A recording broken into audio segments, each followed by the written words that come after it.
Nah, Assalamualaikum warahmatullahi wabarakatuh. Saya Desi Siti Fatimah dengan NPM 1951030240. Nah, di sini saya akan menceritakan peradaban Islam di Indonesia pra-kemerdekaan dan pasca kemerdekaan. Yang pertama itu ada pra-kemerdekaan. Nah, pertumbuhan komunitas Islam di Indonesia ini bermula di berbagai pelabuhan-pelabuhan penting seperti Sumatera, Jawa, dan pelabuhan lainnya.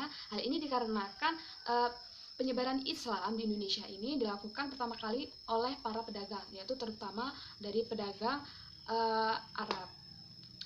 Kerajaan-kerajaan juga berdiri di daerah-daerah pesisir seperti Samudra Pasai, Demak, Banten, dan kerajaan lainnya. Dari sanalah penyebaran Islam ini dilakukan di daerah-daerah sekitar. Di samping merupakan pusat-pusat politik dan perdagangan, ibu kota kerajaan juga merupakan salah satu tempat berkumpulnya para ulama dan mubalik. Nah, peranan ulama ini sangat penting, yaitu dalam penyebaran Islam dan dalam bidang pendidikan. Ada dua cara yang dilakukan oleh para ulama terhadap bidang pendidikan. Yang pertama ini mereka membentuk kader-kader ulama yang bertugas sebagai mubalik ke daerah-daerah yang lebih luas. Yang kedua ini melalui karya-karya yang tersebar dan dibaca di berbagai daerah luas. Nah, karya ini mencerminkan perkembangan pemikiran dan ilmu keagamaan di Indonesia pada masa itu. Dan selanjutnya itu ada di antaranya ilmuwan muslim pertama di Indonesia adalah yang ada 4. Yang pertama ini ada Syamsuddin Asy-Syimantrani, Naruddin Al-Raniri, Hamzat Fansuri, dan Abdur Rauf Singkar. Nah, Nusantara ini juga berhasil membentuk suara pemerintahan yang bercorak Islam. Tetapi terjadi hal-hal yang tidak sepenuhnya bercorak Islam, melainkan adanya perpaduan antara corak Indonesia yang berpengaruh dengan corak pemerintahan agama lain, dan juga dengan corak yang dibawa agama Islam. Nah, perkembangan selanjutnya ini banyak bermunculan negara-negara yang berbentuk kerajaan. Nah, pada saat kerajaan-kerajaan Islam telah tumbang dan munculnya pemerintahan rezim dengan menamakan dirinya sebagai Hindia Belanda, peranan umat Islam ini terhadap dalam politik pemerintah tidaklah berhenti. Secara formal, kaum muslimin ini ikut serta dalam jajaran pegawai, dan sedangkan secara informal umat Islam ini memerankan politiknya ini melalui organisasi-organisasi yang dibentuk yaitu seperti Serikat Dagang Islam, Serikat Islam, dan Majelis Islam ala Indonesia atau MIAI. Nah, dalam seni arsitektur, terutama dalam bangunan sarana peribadatan seperti masjid, musola, bahkan rumah-rumah di Indonesia ini banyak yang berseni Islam seperti terdapat tulisan Arab atau kaligrafi. Hasil seni bangunan yang mempunyai nilai sejarah diantaranya adalah Masjid Kuno Demak Baitur Rahman di Aceh, Masjid Agung Banten, dan lain-lain. Yang kedua ini ada peradaban Islam pasca kemerdekaan. Setelah Indonesia merdeka ini, terutama setelah berdirinya Departemen Agama, persoalan pendidikan ini agama Islam mulai mendapat perhatian yang lebih serius. Nah, Badan Pekerja Komite Nasional Pusat ini mengajukan bahwa agar pendidikan madrasah ini diteruskan. Badan ini juga menyudutkan pemerintah agar memberikan bantuan kepada madrasah. Nah, pada tahun 1946 ini, Departemen Agama ini mengadakan latihan 90 guru agama, 45 orang diantaranya kemudian diangkat sebagai guru agama. Pada tahun 1948, didirikanlah Sekolah Guru dan Hakim Islam di Solo.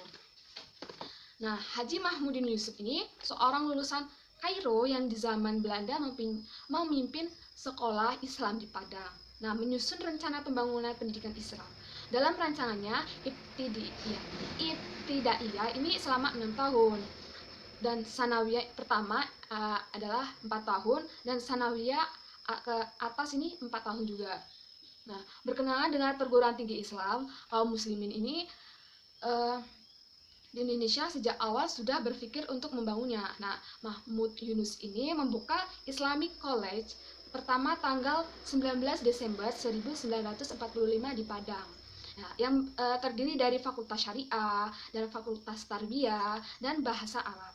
Perguruan tinggi Islam yang khusus terdiri dari fakultas-fakultas keagamaan mulai mendapat perhatian Kementerian Agama pada tahun 1950. Nah, ada juga Majelis Ulama Indonesia MUI. Pertama kali MUI ini berdiri pada masa Soekarno. Majelis ini juga pertama-tama berdiri daerah-daerah karena dilakukan untuk menjamin keamanan. Di samping itu, tujuan MUI ini adalah untuk pembinaan mental, rohani, dan agama masyarakat. Oleh pemerintah pada saat itu, majelis ini bermaksudkan untuk ikut ambil berbagai dalam penyelenggaraan revolusi dan pembangunan semesta berencana dalam rangka demokrasi terpimpin. Yang selanjutnya ini ada dalam hukum Islam, usaha untuk mengundangkan peraturan perkawinan nasional yang ini dimulai sejak pada tahun 1950 dengan dibentuknya panitia yang diketuai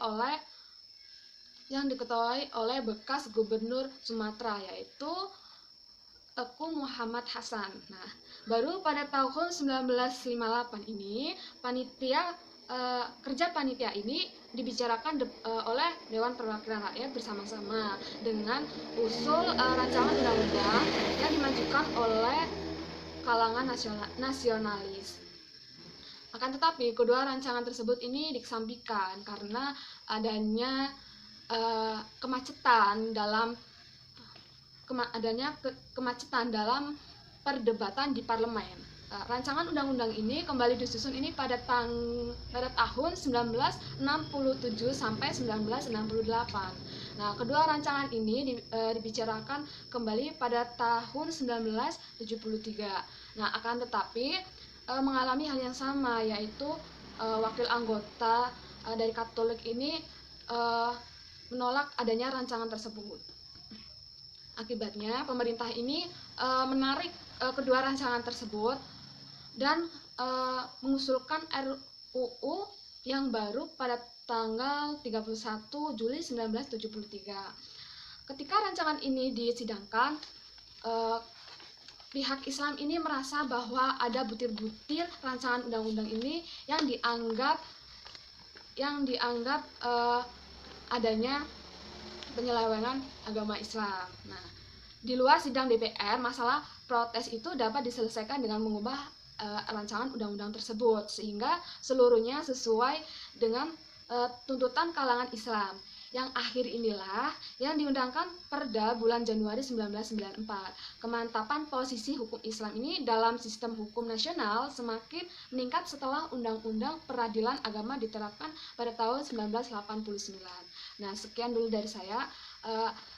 Saya mohon maaf apabila ada salah-salah kata dalam video ini. Saya ucapkan wassalamualaikum warahmatullahi wabarakatuh.